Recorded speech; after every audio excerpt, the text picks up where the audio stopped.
You finally uploaded a YouTube video and then nothing happens. No views, no traction, just silence. Most retirees think the hard work ends after filming and editing, but this is where most views are lost. Today I will show you the upload strategy I wish I knew when I started. The one that finally helped YouTube understand my videos and show them to the right people. This is episode 13 of Retirees and YouTube My Journey, your weekly step-by-step guide to growing a YouTube channel from scratch after 60. If you're watching this later, everything is organized in a playlist. Start from episode number 1 and move forward at your pace. Today I'm walking you through the exact upload process I use to make sure every video becomes discoverable, searchable and optimized for viewers.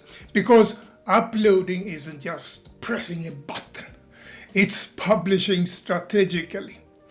YouTube relies on your title, description, tags, chapters and captions to understand who should see your video.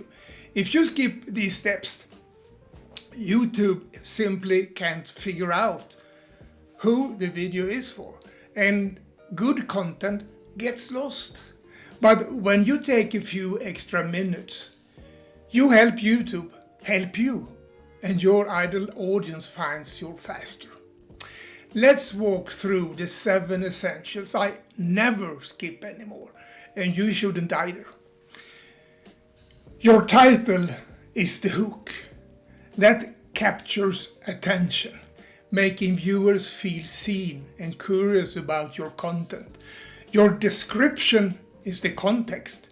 Always write your title for humans in the first place, algorithm secondly. For example, how to grow a YouTube channel after 60 even if you are starting from zero. Then in your description, restate the value in the first 2 lines and add 3 to 5 supportive keywords naturally. View keywords as seasoning, not the entire meal. Your thumbnail and title should work together.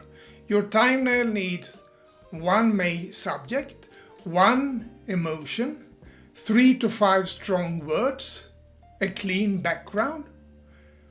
Tags aren't as powerful as before, but add at least 5 to 10 tags to help YouTube confirm what your video is about. A quick and easy way to get tag suggestions is to use RapidTags.io. It's a free app. You just put in a title of your video and immediately you get tag suggestions with high SEO ranking. As this is an IA-based app, they do not always give you 100% accurate tags. So edit them manually and delete tags not fitting in for your particular video. Another fantastic and helpful tool I'm using is VidIQ. When your video has been uploaded, published or scheduled, click on the optimization icon and go into details. Here you can see what tags you actually have put in and suggestions below. If it is in red color, you should definitely change it, but I try my very best to only get green tags, which means the tags are better from an algorithm perspective. This is only one of multiple ways you can use VidIQ to improve the performance for your videos. I will explain more about VidIQ in an upcoming video. There is a link to VidIQ in the text below here if it sounds interesting to you. Chapters help both YouTube and your viewers. It's the timestamp you put in your description text. Always start with 00:00, otherwise YouTube cannot interpret it. Keep your chapter titles short and clear, with a touch of curiosity to keep your viewers watching. If you want to save time, copy your transcription into an AI tool and ask it to create chapters. Paste them directly into your description. A timestamp improves retention and can even help you show up in Google search. More than 80% of viewers watch videos on mute. Yes, that's true. Captions make your content watchable and searchable. You can edit YouTube's auto captions, which I don't recommend, as they make a sort of random chapter sorting. Instead, use any tool you can find on the web to make your captions look good. I use a tool called CapCut, which works well for me. I have left a link below here in the text to CapCut if you would like to try it. Before you publish, check these. Schedule your video at least 12 to 24 hours before it goes live. This will let YouTube process and test your video before it's published. Choose the right category. How-to or lifestyle usually works best for this type of content.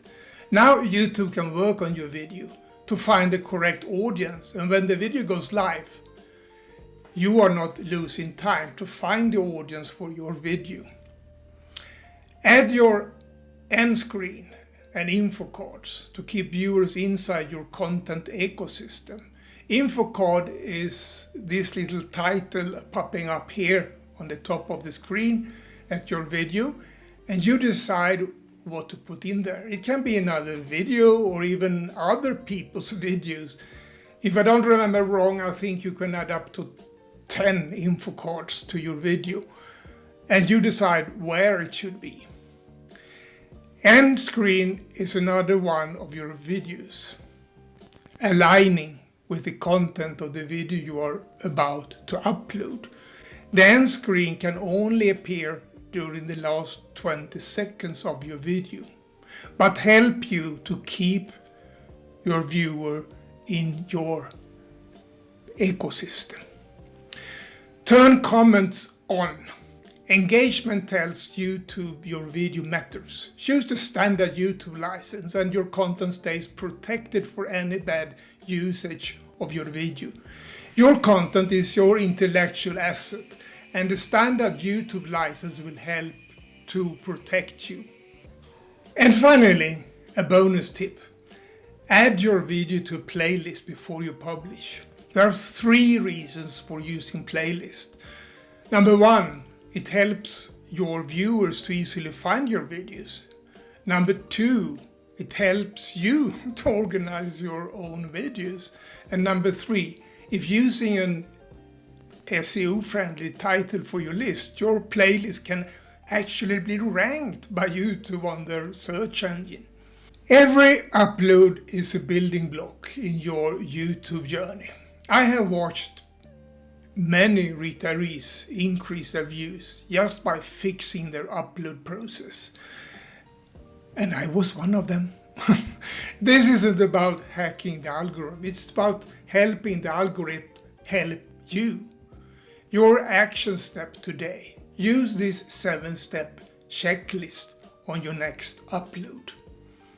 Title, description, tags, chapters, license, and playlist. And make it part of your routine. Comment below once your next video is live. I would love to check it out. Subscribe to not miss any of the upcoming videos, and I'll see you next Thursday for episode 14 of Retirees and YouTube, My Journey. And if you're curious how I reinvented myself online at age 62, watch this video next. It's easier than you think. See you in the next video.